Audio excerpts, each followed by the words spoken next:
The Tom Woods Show, episode 875. Prepare to set fire to the index card of allowable opinion. Your daily dose of liberty education starts here. The Tom Woods Show.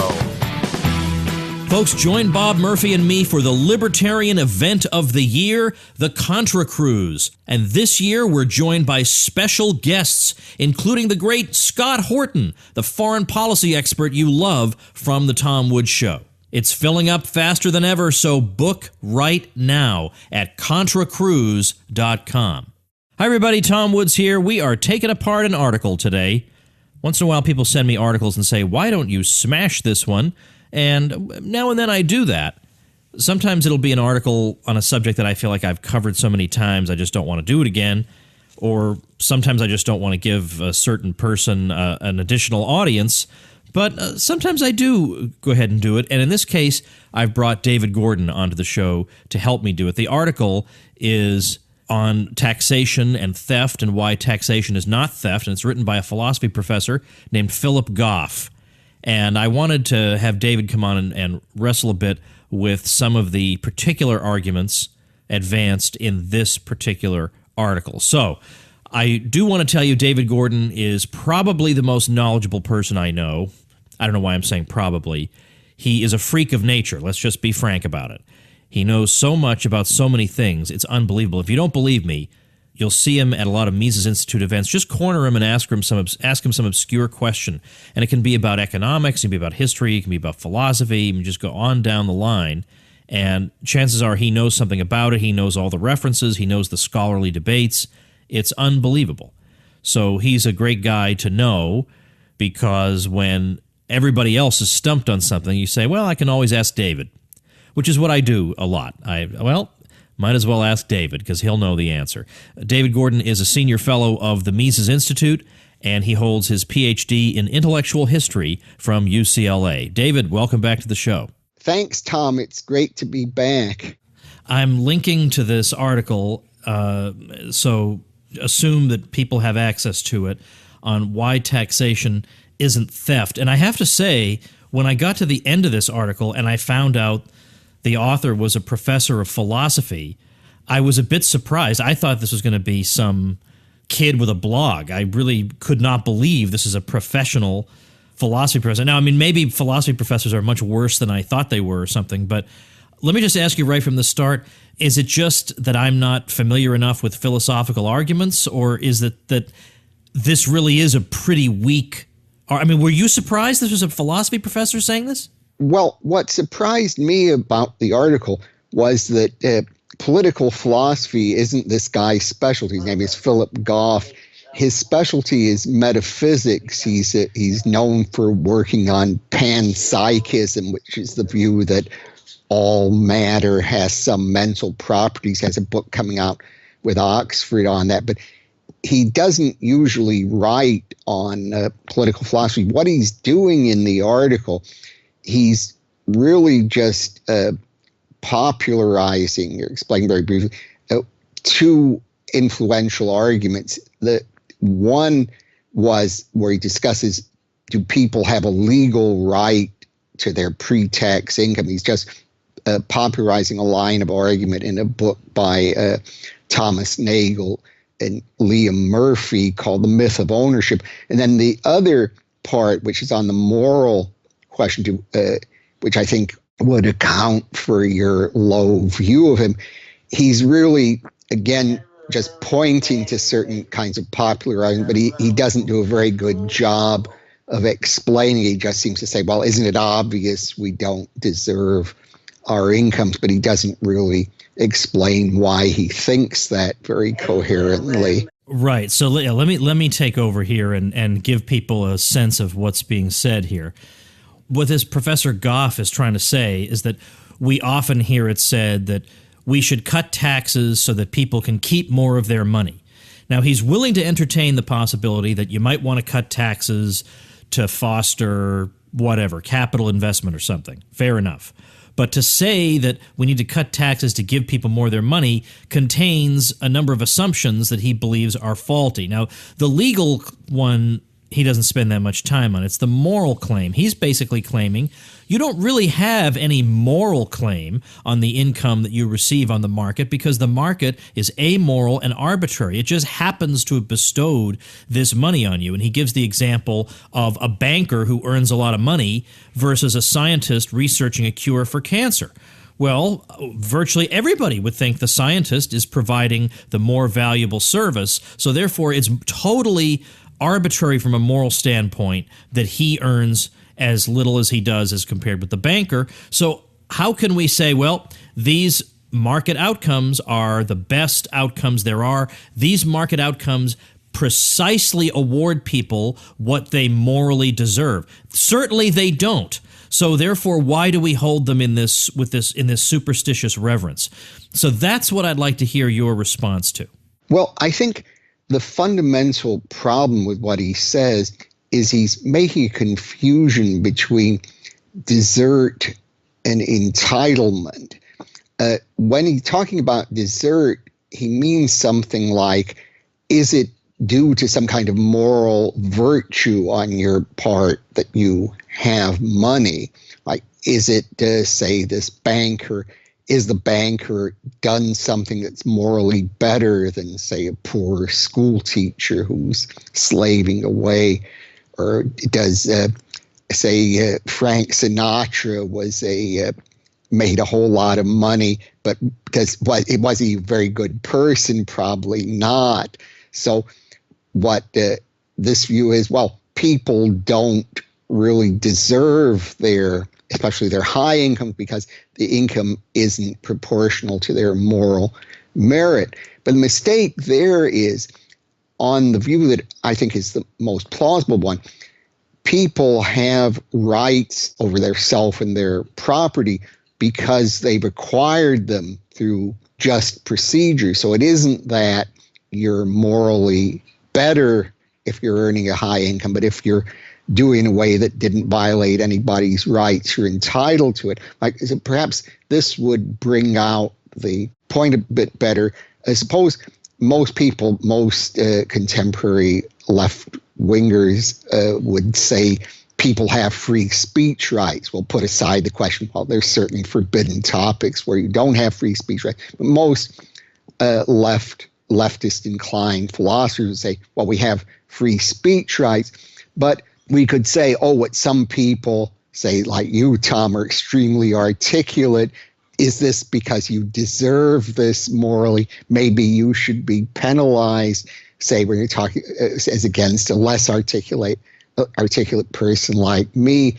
You know, you didn't morally deserve to be a very good speaker, so maybe you should be penalized. You see, we would see it's pretty obvious this is not the right way to look at it. It's just you are entitled to your free speech rights. It isn't that you're especially virtuous or not virtuous, and that determines whether you have the right or not. But it's just if, according to what you consider the best account of moral theory, you have the right to your speech or the right to your property, then it can't be taken away from you. But there would be the source of the disagreement. They would say that there's something wrong with that moral theory if it allows somebody who they believe is contributing nothing but trivia to society. I mean, let me take something that's dear to your heart, David Gordon, and we'll say wrestling. Yeah. There would be a lot of people who would say that a wrestler who wrestles for entertainment is not providing as much value to society, let's say, as a school teacher who is, without thinking of his own material well-being, is imparting knowledge to young people, and yet the wrestler winds up with all this dough. Now, you may have some libertarian theory of rights that tells you that the wrestler can keep what's given to him, but that's precisely what we're disputing here. The libertarian theory of rights gives us such a morally grotesque outcome that we have to throw the whole thing out. Well, if they said that, then one would want to know, why do they think this is a morally grotesque outcome? They might have some view in mind. Well, there are certain types of goods or values that are objectively higher than others, and so distribution should be in accordance with those. Say pro wrestling isn't in their view very valuable, so pro wrestlers shouldn't really get large sums of money. And of course, they have to give some argument in defense of that. But I think just trying to take the argument on their own terms, we could say, and this is a point that Ludwig von Mises stressed a great deal, the market is giving consumers what they want. It may not be satisfying the values of the people who say have negative views of wrestling. Of course, they're bad people anyway, but people do want wrestling.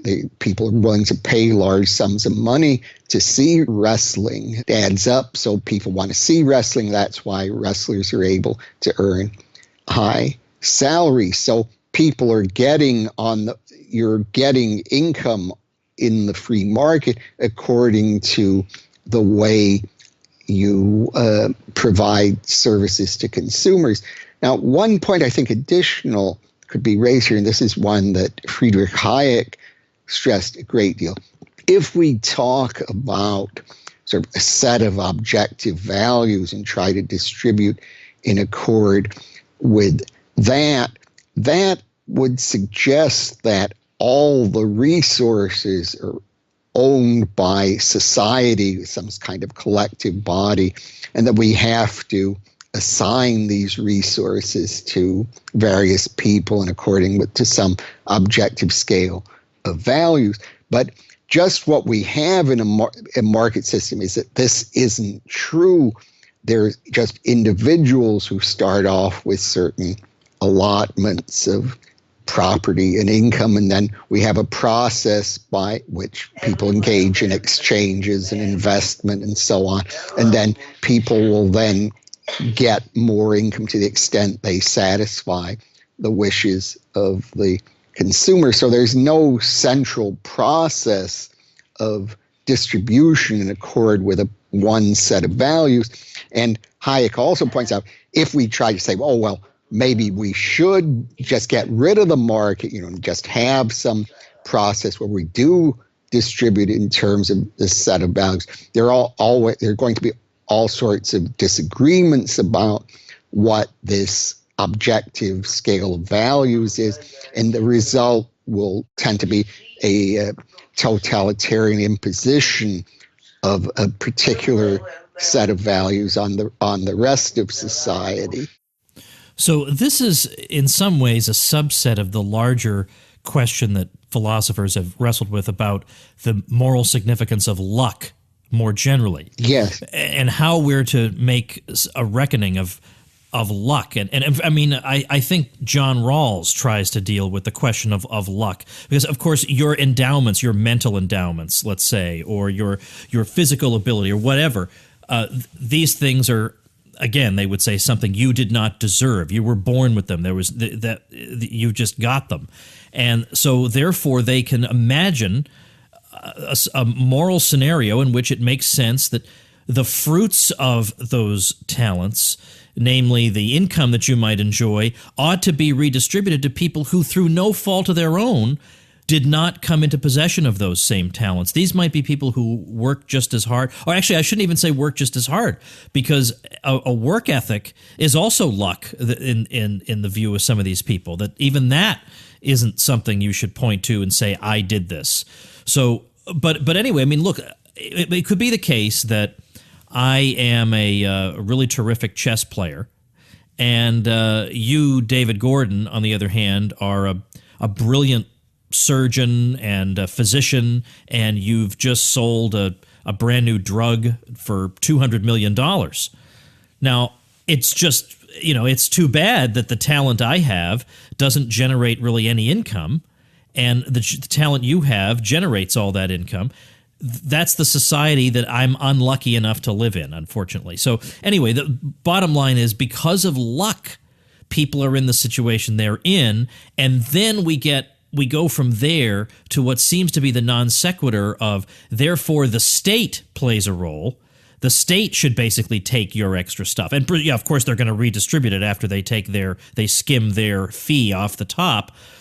But again, I mean, is this basically the same issue? I mean, I'm sorry if I keep dwelling on this, but I feel like we need to have an absolute smash, pithy home run to that.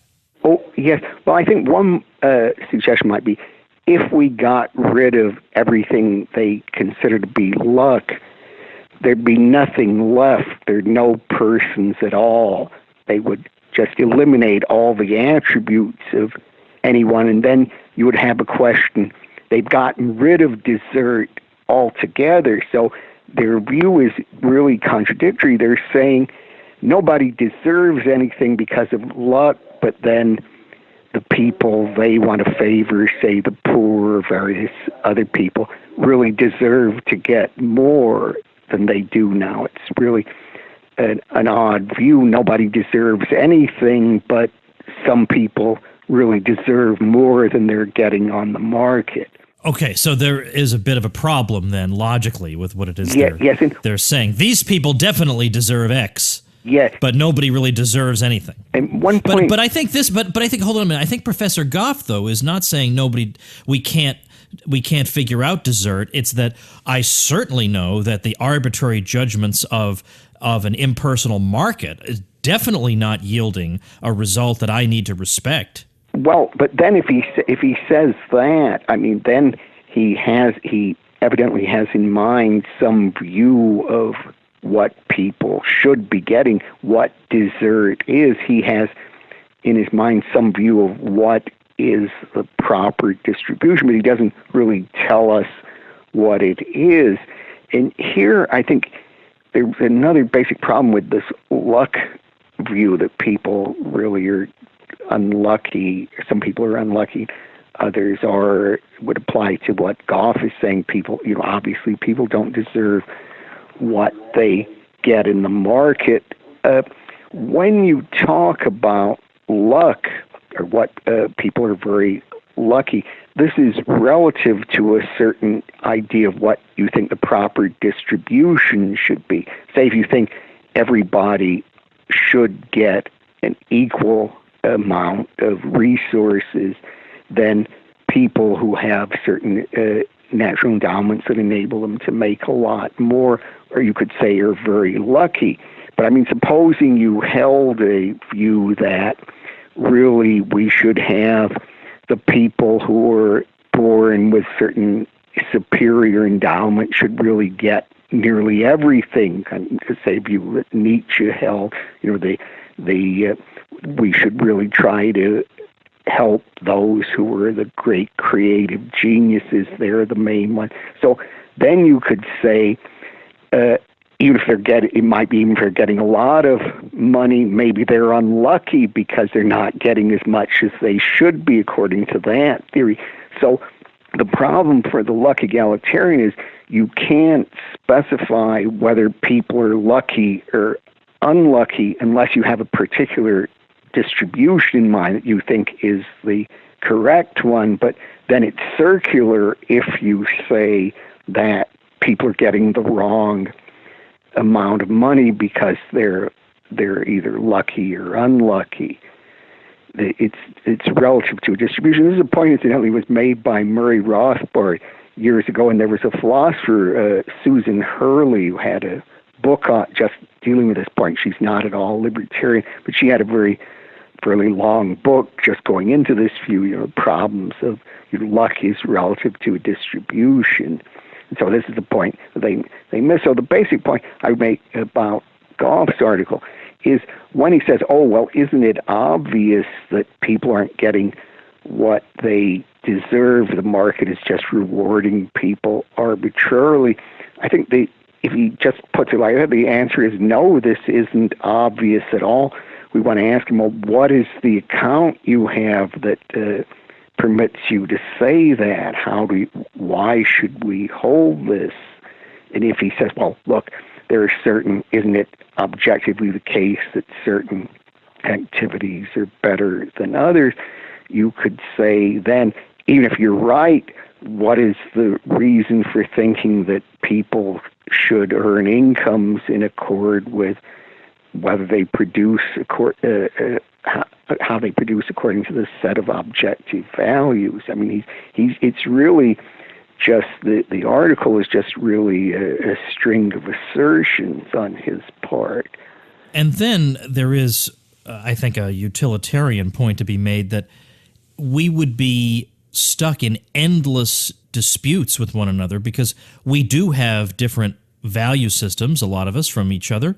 And maybe I think one particular class of people who work in some field deserve money more than people in some other field, and Professor Goff may think it's the other way around. And then, so how are we ever to resolve who is to get what, if not just, well, let people get what people are voluntarily willing to give them? Yeah, yes, I mean, this is a point that Hayek stressed a great deal. And one thing, we can draw a parallel here. Of course, we have disputes in politics all the time. Some people favor certain policies, others don't. We have irresolvable disagreements about this. And one way that's generally accepted, I mean, libertarians would have some problems with it. We could use this argument against people like Goff, who share general leftist views. Is one way we try to solve these political problems is we have a democratic system in which people vote on what they prefer, and the ones who are in the majority win out. And as Mises stressed a great deal, this is what happens in the free market. We have these conflicts. Say we have conflicts. Some people like wrestling, others say like going to classical symphonies.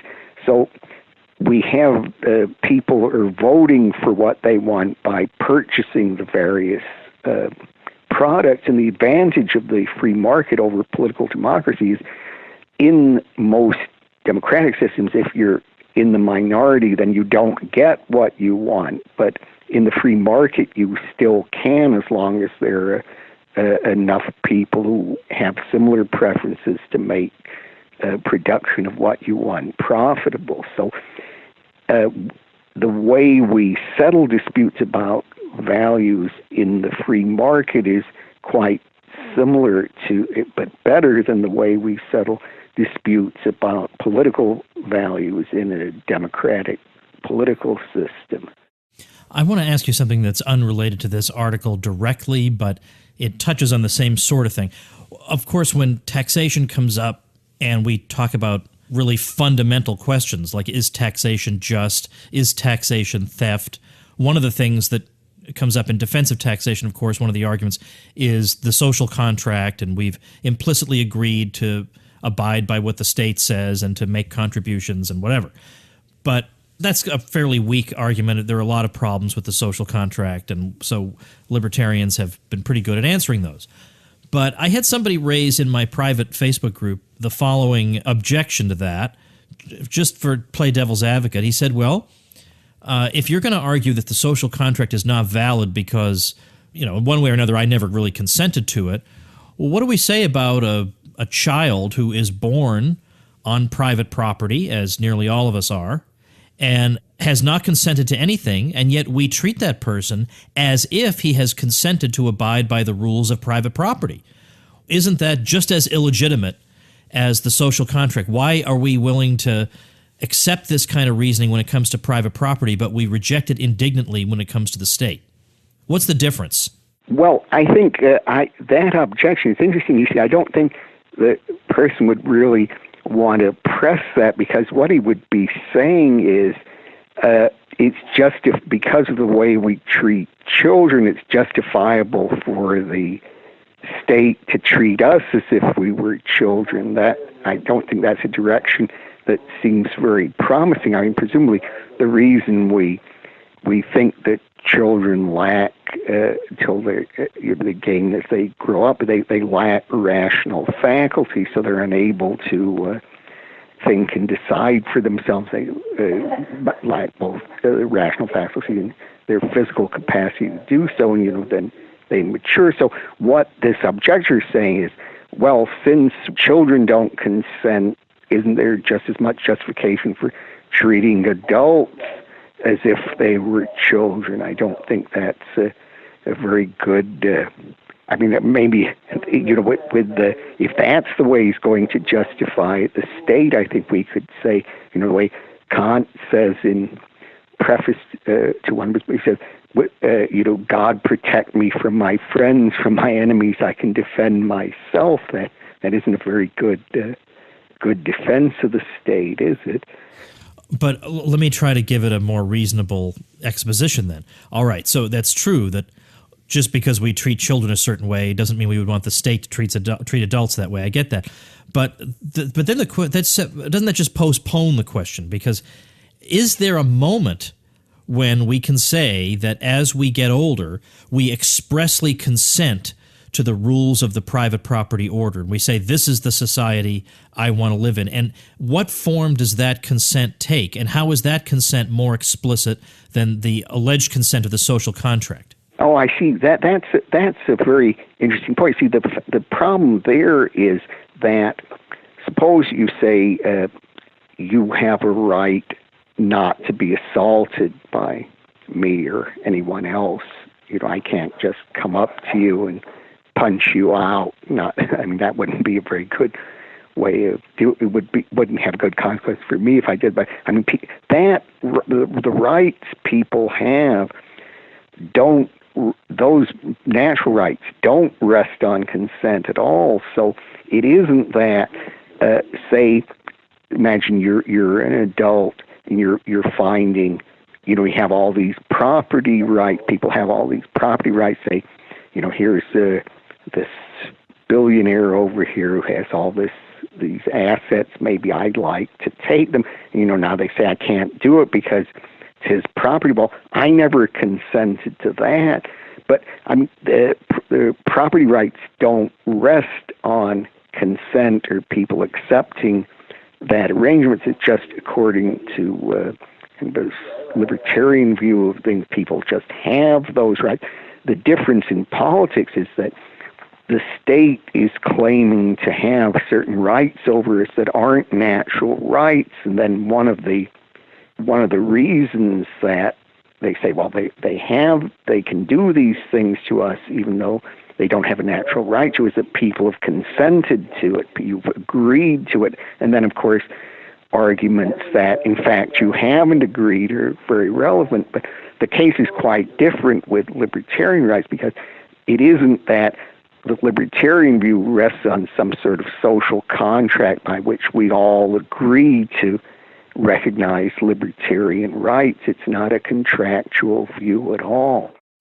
But again, I'm just to play devil's advocate one last time, given that there are plenty of people who disagree with libertarian rights theory. In fact, well, let's be honest, almost everybody. I mean, they accept it to some degree, obviously, right? I mean, everybody to some degree accepts the idea of the right of property. But they would say, look, most of us don't accept your crazy extreme libertarian view, and yet you're just going to belligerently claim that our consent isn't really necessary because these rights are all natural. Well, I don't think they're natural, and then we're stuck, is what they would say. Yes, well, I think if they said that, I mean, I think one would just say, we believe that you'll find that if you follow the rules, you'll find it's in your long-term interest to do so. But I would be inclined to push back a bit at this style of argument. I mean, supposing, let's say you believe that abortion is morally wrong, that people who provide abortions are engaged in something tantamount to murder. So then you say, well, we should have laws against this.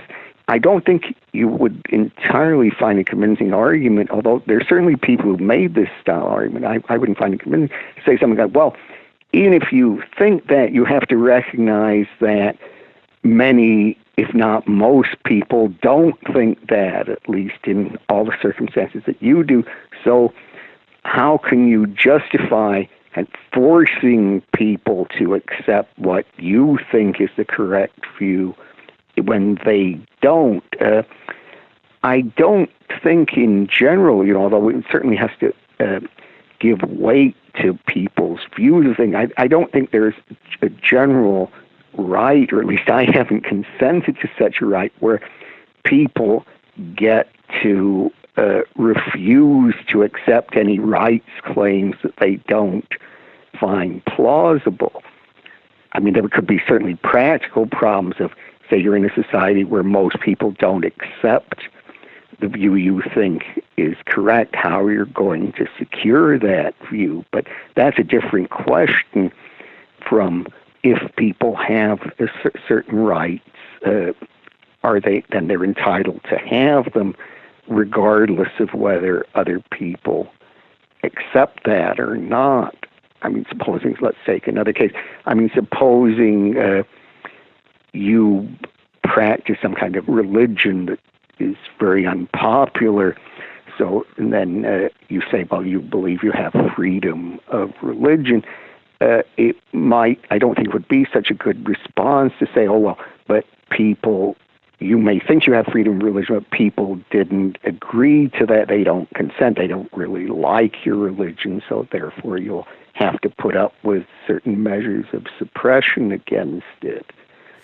Before I let you go, David, I want to ask you, who do you think right now, living today, are some good libertarian philosophers? Are there any? Oh, yeah. Yes, well, I think they're quite some very good people. I mean, now I like Hans Hoppe a great deal. A lot of people like him. No, I don't believe that. Really? Yes, I'm just kidding. Yes, no, Hans, I mean, I would say he's the most maligned of all the libertarian philosophers, but he has a very original way of looking at things. There, another one I like, Doug Rasmussen, Doug Denial. There's kind of Eric Mack, Lauren Lomaski, Michael Humer, Gary Chartier has some interesting things, although I don't always agree with him.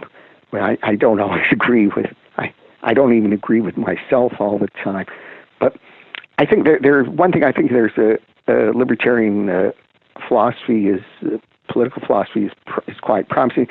Jason Brennan is another one who's attracted some attention. He's very prolific. I think all of these people are worth reading, but I personally think that the Rothbardian view is the correct one. And unfortunately, a lot of some of the younger libertarian philosophers don't read Rothbard as much as they should. Oh, another one's named David Schmitz at University of Arizona is certainly worth reading.